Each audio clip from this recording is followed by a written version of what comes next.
17वीं सदी के हिंदुस्तान में जब दक्कन की जमीन पर घोड़ों की टापें, तलवारों की झंझनाहट और तोपों की गड़गड़ाहट गूंज रही थी, तब इस धरती पर दो नाम ऐसे थे जिनकी टक्कर ने इतिहास की दिशा बदल दी। एक तरफ था मुगल तख्त का सबसे ताकतवर बादशाह औरंगजेब आलमगीर, हम मुकम्मल हिंदुस्तान फतेह करने का इरादा रखते हैं। और दूसरी तरफ था पहाड़ों से उभरता हुआ वो शेर जिसने मुगल साम्राज्य की नींव हिला दी, छत्रपति शिवाजी। मराठों ने जब भी अपनी जान दी है स्वराज की रक्षा करने के लिए दी है, छत्रपति शिवाजी महाराज के लिए दी है। औरंगजेब, एक ऐसा शासक जिसने लगभग 49 साल तक हिंदुस्तान पर हुकूमत की, इतिहास का सबसे लंबा मुगल शासन। लेकिन ये 49 साल शांति के नहीं थे, ये 49 साल थे लगातार जंग, साजिश और खून से सने हुए साल। जब 1658 में औरंगजेब ने अपने ही भाइयों को हराकर तख्त संभाला, तब उसने साफ कर दिया था, हुकूमत भावनाओं से नहीं ताकत से चलती है।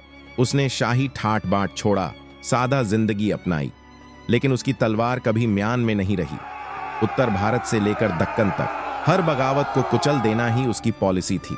लेकिन दक्कन में एक समस्या थी, एक ऐसी समस्या जो औरंगजेब की पूरी जिंदगी की सबसे बड़ी चुनौती बन गई। नाम था शिवाजी। शिवाजी कोई आम राजा नहीं थे, वो पहाड़ों की गोद में पले हुए गुरिल्ला वॉरफेयर के मास्टर थे। जहां मुगल फौजें मैदान में लड़ना जानती थीं, वहीं शिवाजी पहाड़, जंगल और किलों से वार करते थे और दुश्मन को संभलने का मौका तक नहीं देते थे। औरंगजेब को शुरू में लगा कि शिवाजी भी बाकी राजाओं की तरह या तो झुक जाएंगे या मिटा दिए जाएंगे, लेकिन शिवाजी ने मुगलों को वो घाव दिए जो सीधे दिल पर लगे। 1666 में जब शिवाजी आगरा दरबार पहुंचे तो उन्हें कैद कर लिया गया और यहीं से औरंगजेब को लगा, अब खेल खत्म। लेकिन इतिहास को कुछ और ही मंजूर था।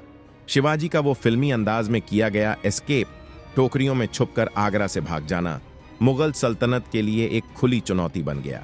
ये सिर्फ भागना नहीं था, ये औरंगजेब के अहंकार पर सीधा तमाचा था।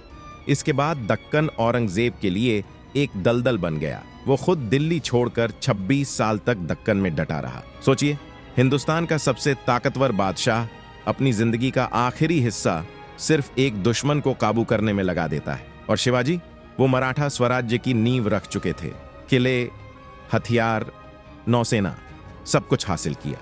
हालांकि 1680 में शिवाजी की मृत्यु हो गई, लेकिन उनकी मौत के बाद भी औरंगजेब को शांति नहीं मिली, क्योंकि विचार मरते नहीं हैं। मराठा साम्राज्य अब और मजबूत होता चला गया। औरंगजेब की फौजें जीतती रहीं, लेकिन मुगल साम्राज्य अंदर से खोखला होता गया।